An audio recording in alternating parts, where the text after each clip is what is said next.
Hello বন্ধুরা, আমি শাকগর্নেল। দরদ শাকিব খানের আপকামিং সিনেমা অনন্য মামুন পরিচালিত ছবি, যে ছবির মধ্যে নায়িকা হিসেবে আপনারা ভারতবর্ষের সোনাল চৌহানকে দেখতে পাবেন। সেই ছবিটার নতুন গান, ইনফ্যাক্ট দ্বিতীয় গান লুট করেছো খানিকক্ষণ আগে মুক্তি পেয়েছে। বাংলা ভার্সনটা এবং হিন্দি ভার্সনটা দুটো নিয়েই আজকের এই ভিডিওতে কথা হবে। আরাফাত মাহমুদ তিনি এই ছবির মিউজিক ডিরেক্টর এবং তিনি লিরিক্সের কাজ করেছেন এই পার্টিকুলার গানটার। বাংলা ভার্সনটা গিয়েছেন নোবেল এবং হিন্দি ভার্সনটা গিয়েছেন নাকাশ আজিজ। এখন হিন্দি ভার্সনটা আমার কিন্তু ভীষণ ভীষণ বাজে লেগেছে। আমার কিন্তু বাংলা ভার্সনটা অনেকটা বেটার লেগেছে, হিন্দি ভার্সনটা আমার জন্য একেবারে জমেনি। এরকম ধরনের গান গাওয়ানোর জন্য নাকাশ আজিজ কিন্তু একদম পারফেক্ট চয়েস ছিল, তাকে ভালোই সিলেক্ট করা হয়েছে। সে কিন্তু এই ধরনের গান প্রিভিয়াসলি নিজের কেরিয়ারে প্রচুর ভালো ভালো গান গিয়েছে সে, যেগুলোর মধ্যে ভাইব আছে, মজা আছে। কিন্তু এই গানটা সামহাউ তাকে দিয়ে কিন্তু হয়নি। আমি সিরিয়াসলি বলছি, হিন্দি ভার্সনটার মধ্যে কোনো মজা নেই। প্রথম গানটার ক্ষেত্রে হিন্দি ভার্সনটা বাংলা ভার্সনটার তুলনায় সেরকমভাবে কিন্তু কোনো অন্তর ছিল না, কিন্তু এই গানটার ক্ষেত্রে হিন্দি ভার্সনটা অনেক অনেক খারাপ হয়েছে। আর বাংলা ভার্সনটা প্রথম 1.5 মিনিট সেই জায়গাটা ভালো, 2 থেকে 2.5 মিনিট এই 30 সেকেন্ড ভালো, মাঝখানে 1.5 থেকে 2 মিনিট এই যে 30 সেকেন্ড, সেখানে লিরিক্সের অবস্থা ভীষণ খারাপ। সেখানে ছন্দটন্দ মিলছে না, একেবারে যাতা হয়ে গেছে। গানটা সব থেকে দুর্বল জায়গা হচ্ছে ওই 1.5 থেকে 2 মিনিটের মধ্যে ছন্দ মিলবে না, এটা হতে পারে। বাংলা গানটা কিন্তু নোবেল আমি বলবো অনেক ভালো গেয়েছে। গানটার মধ্যে একটা প্রাণ কিন্তু নোবেল অ্যাড করেছে। অবশ্যই একটা সোল বাংলা গানটার মধ্যে খুঁজে পাওয়া যায়, যেটা হিন্দি গানটার মধ্যে মিসিং। নাকাশ আজিজ সেই পার্টিকুলার সোলটা গানটার মধ্যে, সেই প্রাণটা দিতে পারেননি। মানে একটা লাইন্স যে কেউ গিয়ে দিলে, মানে সেটা তো অনেকেই ভালো গায়, কিন্তু সবাই কি প্লেব্যাক সিঙ্গার হতে পারে? প্লেব্যাক সিঙ্গারকে কিছু নিজস্বতা অ্যাড করতে হয়, সেই জিনিসটা হিন্দি গানটার ক্ষেত্রে মিসিং হয়ে গেছে। নোবেল ভালো গিয়েছেন এবং শাকিব খানকে এই পার্টিকুলার ভিডিওটার মধ্যে বেশ ভালো দেখাচ্ছে। এবং যেটুকু যা টুকটাক তিনি খুব কমপ্লেক্স ডান্স মুভস, মানে খুব একটা কঠিন ডান্স স্টেপ সেরকম কিছু তিনি করতে যাননি, একটা সহজ ডান্স স্টেপই আমরা দেখতে পাচ্ছি এবং তিনি ভালো নিয়েছেন, ভালো পারফরমেন্স, তাকে দেখতে ভালো লাগছে।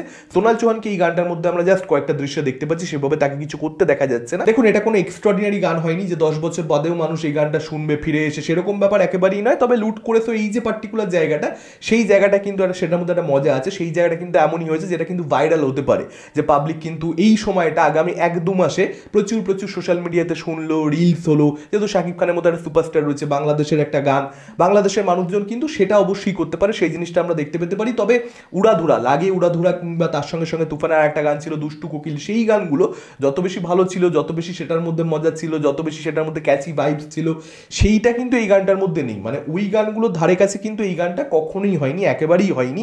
এবং এই পার্টিকুলার গানটার ক্ষেত্রে যেটা আমি দেখলাম, মানে হিন্দি ভার্সনটার ক্ষেত্রে আপনারা দেখবেন যে গানটা অতটা ভালো হয়নি, কিন্তু সেখানে কিন্তু শাকিব খানের লিপ মিলছে। আর বাংলা গানটার ক্ষেত্রে যদি আপনারা দেখেন, শাকিব খানের কিন্তু লিপ মিলছে না, পরিষ্কার বুঝতে পারা যাচ্ছে।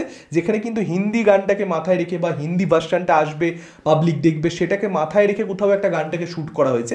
আর বাংলা ভার্সনটার ক্ষেত্রে কিন্তু শাকিব খানের লিপ মিলছে না, সেটা কিন্তু দেখতে কোথাও একটা অস্বস্তি বোধ করছি, কোথাও একটা আনকমফোর্টেবল একটা ব্যাপার তো তৈরি হচ্ছেই। কারণ হিরোর যদি লিপ না মেলে, মানে পরিষ্কার বুঝতে পারা যাচ্ছে একেবারেই কিন্তু মাথায় রেখে সেটাকে শ্যুট করা হয়নি যে আমাদের দুটো ভাষাতে ছবিটা মুক্তি পাবে বা আরও অনেকগুলো ভাষাতে ছবিটা মুক্তি পাবে। সেটা মাথায় রেখে কিন্তু শ্যুট করতে হয়, বা অনেক ক্ষেত্রে আমরা দেখতে পাই যে 2বার করে শ্যুট করা হয়। তো এখানে 1বার করেই শ্যুট করা আছে, তো সেটা একটু প্রবলেম তো তৈরি করছেই। আর অনন্য মামুনকে যতই গালাগালি করি না কেন, সত্যি বলতে তিনি শোধরাবেন না, এটা পরিষ্কার বুঝতে পারা যাচ্ছে। আপনারা যাই লিখে নিন না কেন, আমি রীতিমতন দেখতে পাচ্ছি ফেসবুকে পাবলিক মানে মা বাপ তুলে খিস্তি করছে ওনাকে। তারপরে উনি একটা, মানে দেখুন, কিছু জিনিস বুঝতে পারা যায় যে ঠিক আছে, বিভিন্ন ধরনের জটিলতা হয়েছে রাইটসকে কেন্দ্র করে, কোন চ্যানেলে আসবে কোন চ্যানেলে আসবে না। কিন্তু একটা গান যখন একজন লোক বলছে আজকে আসবে, তখন তো সেই গানটার আজকে এসে যাওয়ার কথা।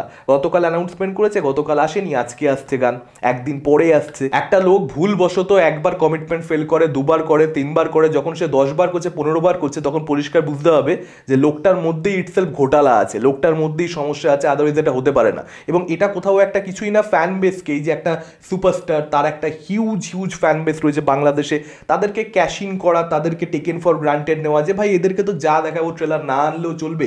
অনেক পরিচালক তো এরকমও করে যে ট্রেলারই আনে না শাকিব খানের সিনেমার ক্ষেত্রে। সেই ধরনের মাইন্ডসেট থেকে এই জিনিসগুলো জন্ম হয়। যতদিন না পাবলিক এগুলোকে নিয়ে কথা বলবে, শাকিব খানের ফ্যানরা এগুলোকে নিয়ে কথা বলবে, ট্রল করবে, ততক্ষণ এগুলো শুধরাবে না। সত্যি বলতে শাকিব খানের ফ্যানরা ইনফ্যাক্ট করেওছে, প্রচুর ট্রলিং কিন্তু করেছে। ট্রলিং যদিও খুব ভালো জিনিস আমি বলছি না, মানে গালিগালাজ করা সোশ্যাল মিডিয়াতে খুব ভালো জিনিস আমি সবসময় বলছি না, কিন্তু কিছু ক্ষেত্রে সমালোচনা কিন্তু করা দরকার। এই ধরনের লোকগুলো সমালোচনা অবশ্যই হওয়া উচিত। তবে গানটা আপনাদের কীরকম লেগেছে অবশ্যই আমাদের কমেন্ট করে সেটা জানাতে পারেন। এই ভিডিওটা ভালো লাগলে লাইক করতে পারেন, শেয়ার করতে পারেন। আমাদের চ্যানেল নতুন হলে চ্যানেলটা অবশ্যই সাবস্ক্রাইব করতে পারেন। আজকের মতন টাটা, চোখ পরবর্তী ভিডিওতে।